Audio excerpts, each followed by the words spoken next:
Hi, this is Gene Bohensky from Reel to Reel Warehouse, and in this video we're going to cover all the rare tapes and reels that I've come across in procuring and sorting all of the tapes over the past years. It's going to be in 4 parts, and in this first part we're going to cover the early American tapes from Scotch, Audiotape, and some of the other brands, where we're going to go over the designs and the peculiarities and some of the history. The second part is going to talk more of the obscure brands and the off-brands that were very common in the United States. The third part is going to cover the German brands and some of their rare reels and tapes that we've discovered. And finally, the fourth part and the longest part is going to cover all the Japanese reels. There's a lot of them. Really, when you look back, I'm amazed about how many different reels and tapes that they brought out. But we'll cover most of them here. So let's get started with Scotch. Well, I have for everyone to see a very old Scotch 101, which is really the original tape. This is a paperback tape with the large Generation 1 Scotch reel in plastic. You can see the large openings, the 3 openings, and the fact that it's a paper-based tape. Amazingly, all the paper-based tape work today, and they're pretty reliable, so if you find them, they will play on most machines. And if they break, they're easy to splice and repair.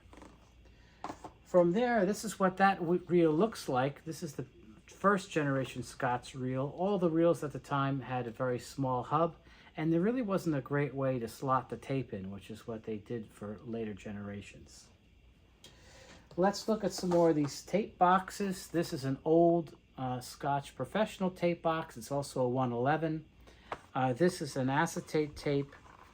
I think what's interesting about it is it also had that reel, but that reel also has this plastic insert that makes the hub larger. They later discovered, before they went to the later design, that the larger hub was better because it doesn't have a tendency to rip the tape as much in the older machines.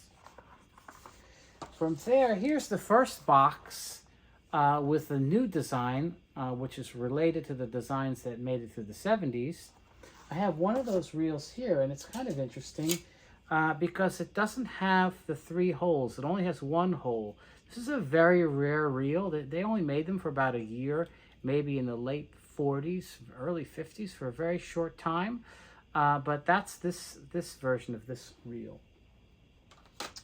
Here's another kind of rare tape. There's not that many on the ground. This is the first high output tape.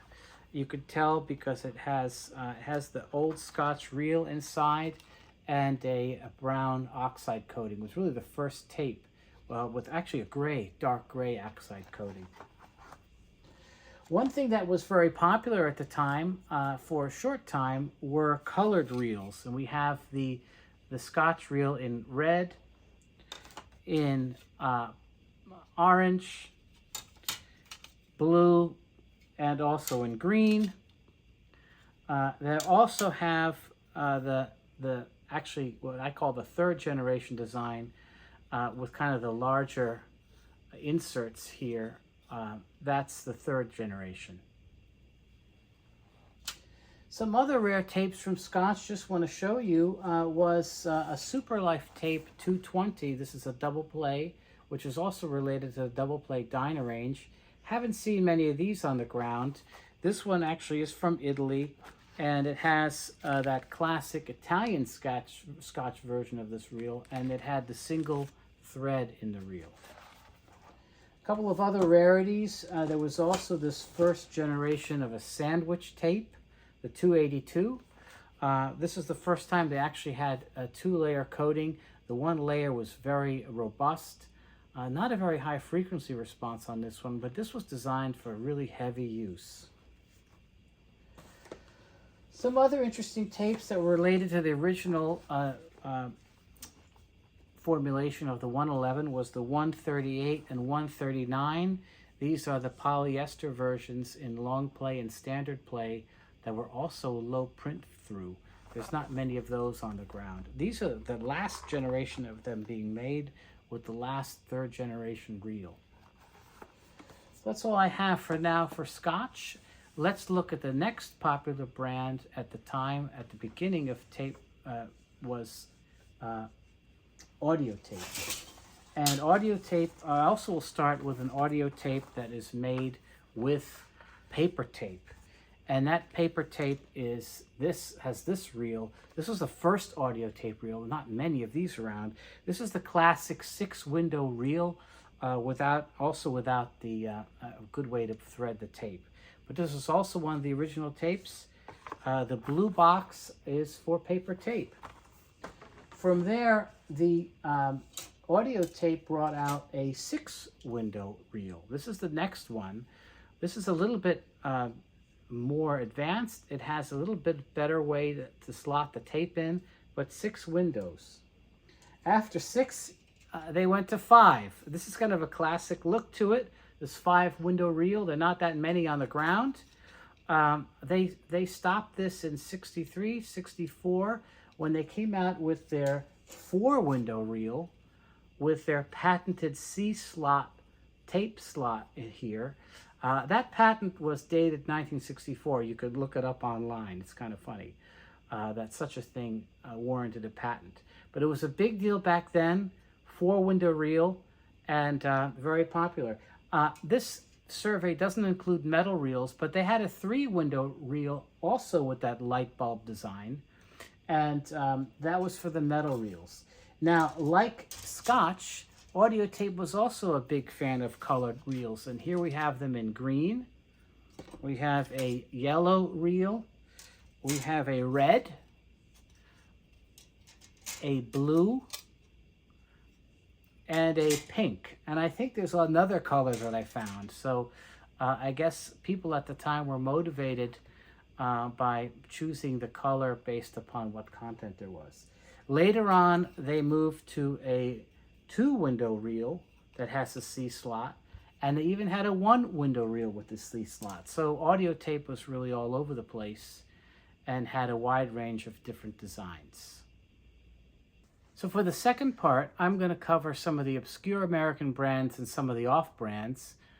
This is not a comprehensive collection. It's just some that I've collected over the years.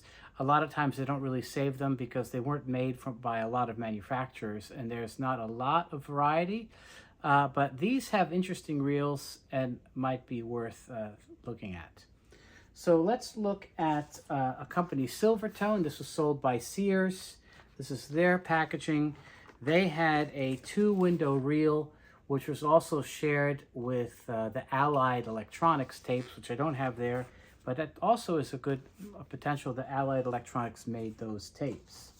Here's an old Irish reel packaging, and this one has that classic 2-window Irish reel, and it's kind of designed to look like a clover. So you can kind of see there's 2 windows.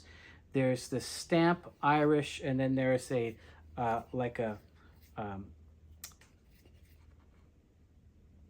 stem here that is attached to the window. It kind of looks like a clover. So that's an Irish reel. Here's a Roberts tape. This obviously is from the Roberts company, the first company that brought in the Akai brand. They had their own branded tape. They have pretty much a generic 4-window reel. Looking at this, it's probably made by Audio Magnetics. They did a lot of those rebrands. Here's a company that was also popular at the time in the 60s. This is an American recording tape from Green Tree Electronics. This is an interesting one because it's a 2,000-foot tape on acetate. And basically what they did is just filled the reel to the brim, and they used that classic 6-window design. You know, a lot of the companies at the time used that 6-window design, and I'm not really going to show a lot of those here because they're not really interesting. But it was common among many brands, even Ampex at the time, to use that design.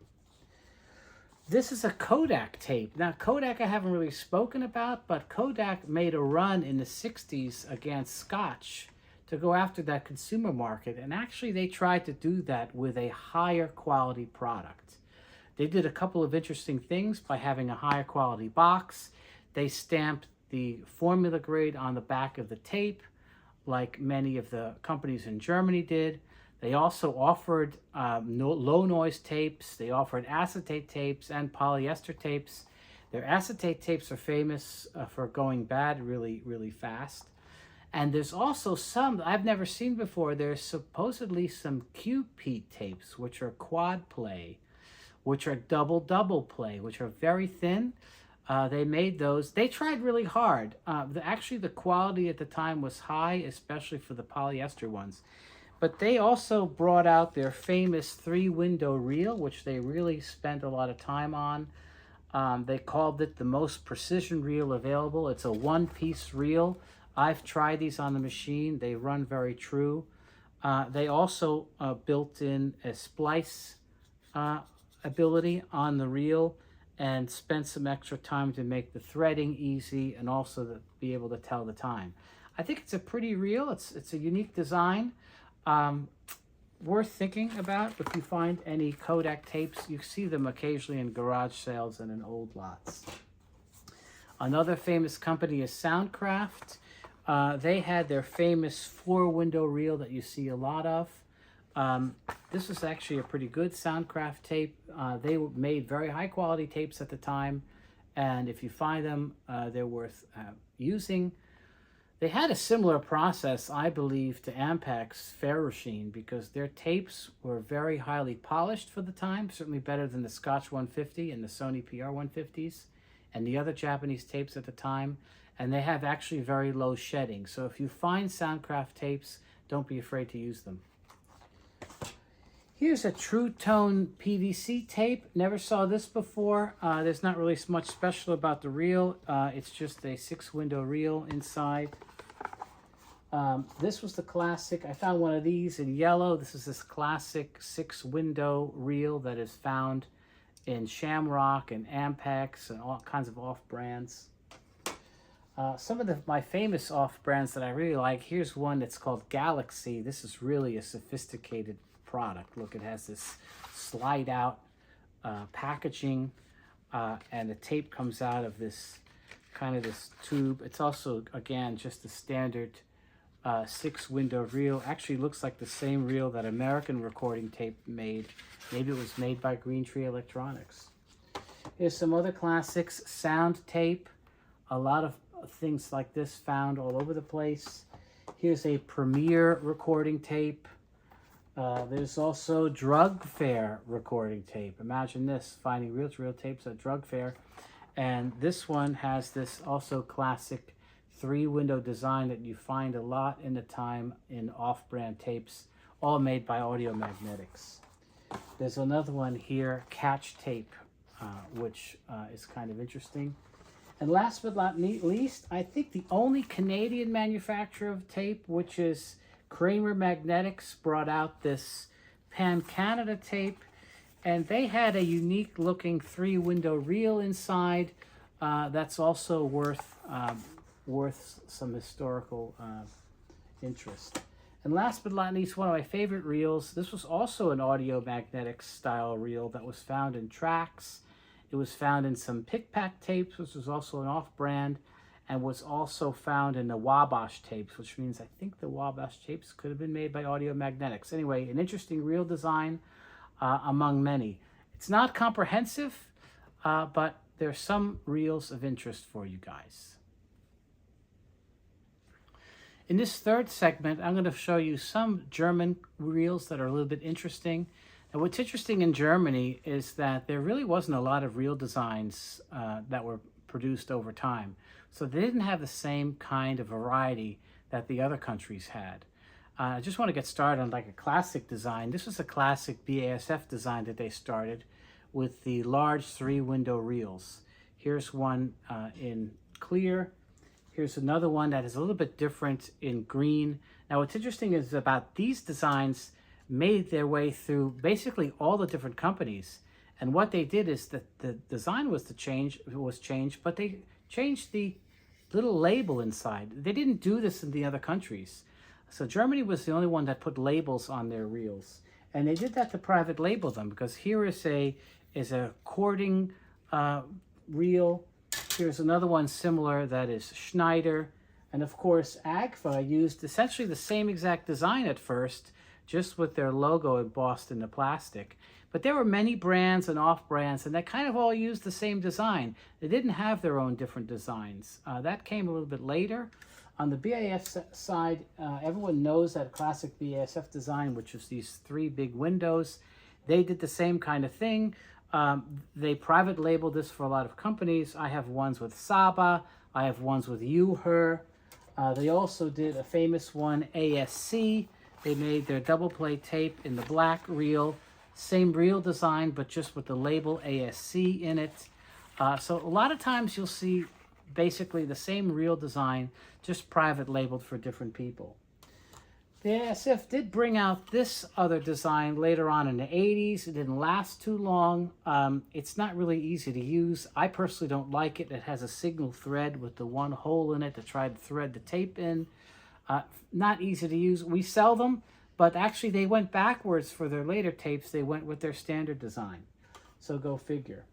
AGFA went from that one design to this design. This is the three-window design in blue. I always thought the AGFA reels were pretty. This was their next design, and then at the end of the AGFA production, they had this interesting two-window design with a solid black plastic. So that was popular at the end of AGFA. A couple of other designs that I've seen from Germany. There's this three-window design which was used by Schneider and others as an empty reel. Kind of has a neat look. There's also, from Europe, there's a five-window design from Holland. This is kind of rare. And there's also this Scotch design, which is also either in clear or in white, that comes from Scotch, Italy. That's really all I have from Europe on those reel designs. There's a couple of others that are missing. Maybe I'll tackle Philips at another time from Holland. But those are the German designs. So for the fourth installment, this is going to be a long one because we're going to go over the Japanese reels and tapes. Now what's interesting here, and that's really the first time I've really thought about this, when you survey the incredible amount of different Japanese reels and tapes that were made, it's kind of amazing. They far outnumber anything that was done by the rest of the world combined. It's really amazing when you look back at it. I never really thought about it until this survey. But let's start with the beginning. In the beginning, you know, all the companies kind of copied the Scotch, right? They all had a 150 or a 100 tape. This is a TDK Synchro tape, and they had the same kind of reel. It's almost exact to the dimension of the Scotch reel. And it's not just TDK that did that. Here's National. Here's the National, which is Panasonic. They did the same thing, same reel design. Fuji had the same reel design as the rest of them at the beginning. And how about that? Even Maxell had the same reel design. Look at that, Maxell. This two designs. This is design one with a three-window reel. That's kind of rare. And then here's another design, which is almost the same as the Scotch design, almost identical in the dimensions. So Maxell did the same thing. And guess what? It's not just Maxell. It's also Sony. Sony also had the same design reel. Sorry about put that over here. This was actually used in all their professional tapes to the end of their production. They had the same three-window reel, same look and design as the Scotch reel. So somehow that design was chosen because Scotch at the time was the ubiquitous manufacturer. Everyone was copying them, and that's what they all used. But really shortly thereafter, really in the late 60s, they made a change. They all brought out new designs, and they're all kind of similar. They all brought out designs with no windows and the single thread. So here's a TDK Synchro tape. This is one of the early TDK reel designs. This is a later National reel design. It kind of looks like three windows, but there's a single thread in this one. Here's a Toshiba reel, same kind of idea, single thread. A lot of these manufacturers of equipment, they all wanted to have their own reel design, but they also copied each other. And a lot of them private labeled tape that was made by TDK or Maxell or somebody else. But here it is. Here's a Techniques reel design. This is a single window, believe it or not. There's plastic in here, so there's only a single window on each side. That's another interesting one. Here's an AIWA reel, same kind of idea with a single thread. That's two window design. Here's the classic TIAC. You see a lot of these.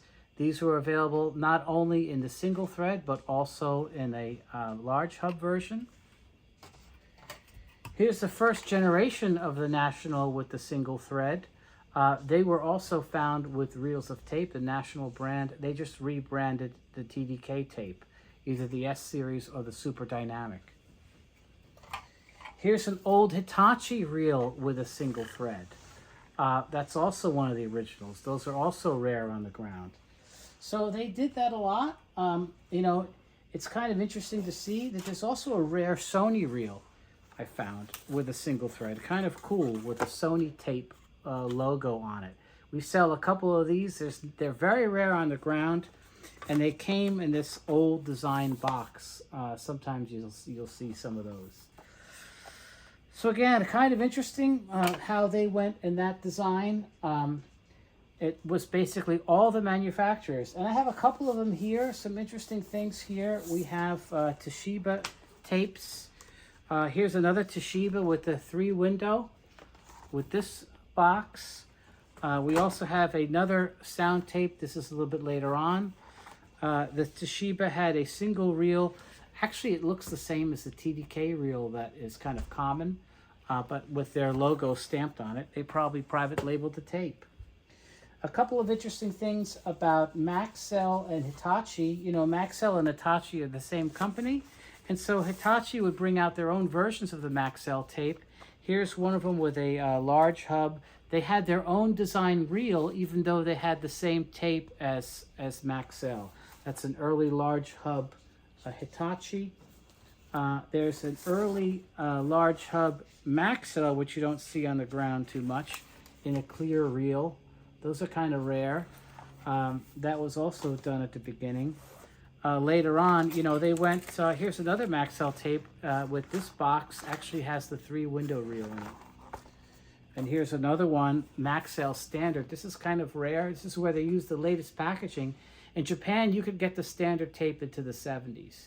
And again, you know, the reason why on our website we graded the tapes, you know, standard tape, low noise, high output, and plus 3 low noise, high output, is that there's really different types of tapes for those grades. And for many years, the manufacturers made those different tapes in those grades.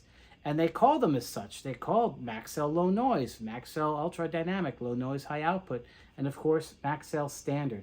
If you take a look at the tape, the way it looks just like a Scotch 150, not polished, would be abrasive to your heads. But this is the last generation, and it came with that last Maxell single thread reel that was popular through the early 80s. Let's look at a couple of other interesting Maxell tapes while we're here. These are XL2 large hub reels. I want to just show the different reel designs that you don't really get to see because these really weren't sold very often in the West. This is the Maxell single thread design, which was popular through the 80s. When they redesigned their reel to the 2-window reel, most people don't realize they also did that to the large hub reels. And these large hub reels kind of look really nice with the 2 windows. So that's pretty good there. A couple of other interesting things on the Sony side. You know, we saw that Sony single thread reel. They also had this Sony Matic reel, which is kind of this reel designed for automatic threading, which is interesting because they also sold a Maxell version of that, of auto thread reel, which was also branded under Realistic. And Maxell never really sold it, but Realistic did. But it was originally a Maxell product in Japan. It's kind of interesting. For the Sony 2-window reels, this is a rare one because it's available in plain clear plastic. You only saw this on some pre-recorded tapes and on their PRA series, which was never released here. let's look at some interesting reels from Akai. You know, Akai was famous. They also rebranded the tape, but a lot of their older machines came with this classic 6-window reel. It's a beautiful reel. I mean, there's so many different reel designs from Japan. I'm sure I only have about half of them. Another reel design from Akai came later on with this 2-window reel. I haven't seen many. That was only on that last Japanese lot. That's the first time I saw it. And of course, many of you that have Akai machines have this classic 1-piece 3-window reel that is also available from us as an empty reel. But they also had their line of tapes. We discovered that they private labeled both TDK and Fuji tapes during their time. So I'm not sure exactly what you always get, but occasionally we get them. They weren't that popular, but they're available sometimes. A couple of other interesting reels to look at. This is a standard Japanese kind of generic 3-window reel. You see this in a lot of different generic tapes. I've actually never seen it attached to a brand though, so I'm wondering who made that reel. I don't know the answer to that question.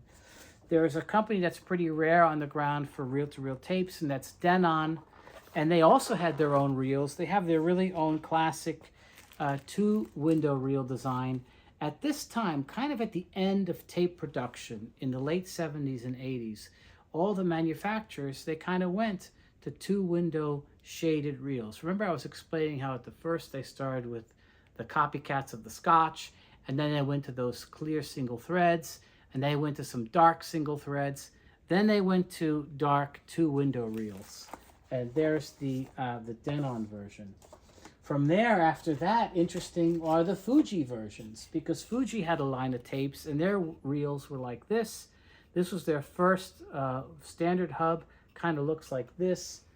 And from that, they also had a large hub version of that. And then originally, they would print out the labels and stick them onto the tape series, onto the reel. Naturally, with cost cutting, they stopped that. This is their large hub version of their later reels, which kind of looks like the other large hub tapes from TDK or Scotch or Maxell. And here's their large hub reel, the later generation small hub reel with 2 windows. Just a couple of other points. We have this company called Magnax, which is kind of an anomaly, because what they did, they have some very sophisticated packaging. Like this is this nice packaging with the reel, and the reel would go into a really kind of sophisticated box with kind of this modern 80s design. These were actually rebranded Ampex tapes. The MLN was the ELN, but they had their own really sophisticated reels. This is the Magnax reel. Really nice reel. The reel was actually made in Japan. And they also did the same for the large tapes. When I have a video on the large tapes, I can show them. But, you know, for these tapes, for the Grandmaster, they called it Grandmaster, they actually had their own metal reels. And they were a standard design from the United States, actually. But for my last part of this, what I want to go is all the metal reel designs, because one of the things I mentioned in my previous videos is how much the Japanese loved this stuff and how their middle class had a lot of money. And they spent a lot of money on their tapes and reels. And there's really no other place in the world that they did that. And so there's a whole box of really cool metal reels that I have here, and I want to show them to you kind of in order. The first one is a TDK metal reel. They also made these beautiful large hub metal reels. I've seen these from TDK and from Akai, and I think one other manufacturer, but I just have a TDK here. Here's another TDK reel, which is a 3-window reel. They're beautiful reels, beautiful to use and to look at. Here's a very rare Akai reel. This is the Master 77 reel, and it's available in 2 sides. The one side is painted for the black tape decks, and the other side is a silver version. Very rare on the ground. I'm not sure I'm going to sell this one. This is in perfect condition. It shows you how much they love their stuff. This was the other Akai reel that was designed for the Akai GX77. It's the 8-window reel. This is a rare version with the EE tape on it. Again, this was designed for the GX77, really only available in Japan. Unfortunately, I have a bunch of these reels, but unfortunately they corrode easy on the edges, and it's very hard to find one in perfect condition. Another classic, this is an old classic Akai reel, where you have on one side you have the Akai in the metal, and on the back you have these multiple windows. Kind of a beautiful reel. This one is a little bit bent, so it just stays in my collection, but I want to show it to you. This was also a popular design from Akai, this metal reel. You know, all these metal reels, you know, if you take a look at how they're made, you know, they have a plastic insert, they have the metal platters, and they have these raised metal discs on top of it. These are 5-piece reels with 3 screws, so it's really, really expensively made. Fuji also brought out their own metal reel. This is their 3-window reel, kind of a cool looking reel. It kind of matches their unique 3-window reel that they designed for 10-inch reels. So they're not very common. I have some of those. TIAC also made their reels. This is one of their 3-window reel with the single thread. These are also hard to find in good condition because they're very thin and they bend very easy. So if you get them, you know, you have to kind of bend it back yourself.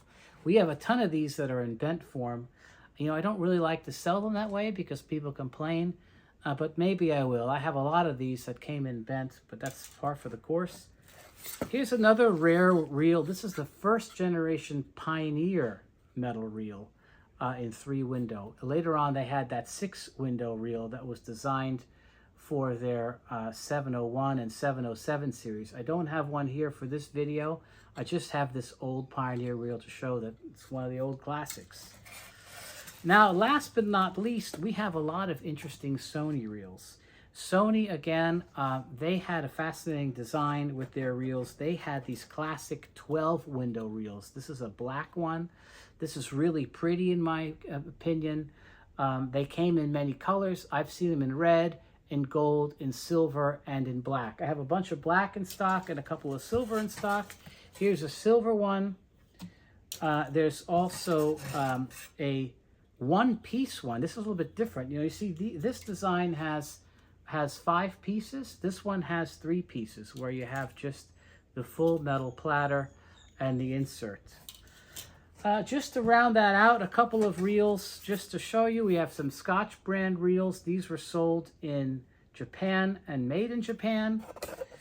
We have some other reels just for laughs. There's a gold reel. This is from a German design. You see this in AGFA and in BASF. And last but not least, kind of as a straggler at the end, we have this old 3-window ferrograph design. This was designed in England. And it's kind of an interesting reel design. It's kind of pretty, but they're also rare on the ground as ferrograph. You know, they didn't make a lot of machines, and they're well known in England. But that's rounds out all the metal reels and tapes and reels from Japan.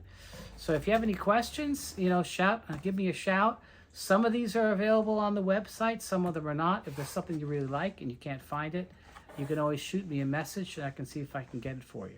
This is Gene Bohensky, Reel to Reel Warehouse. It's been a lot of fun looking at all these reels with you. Have a good one.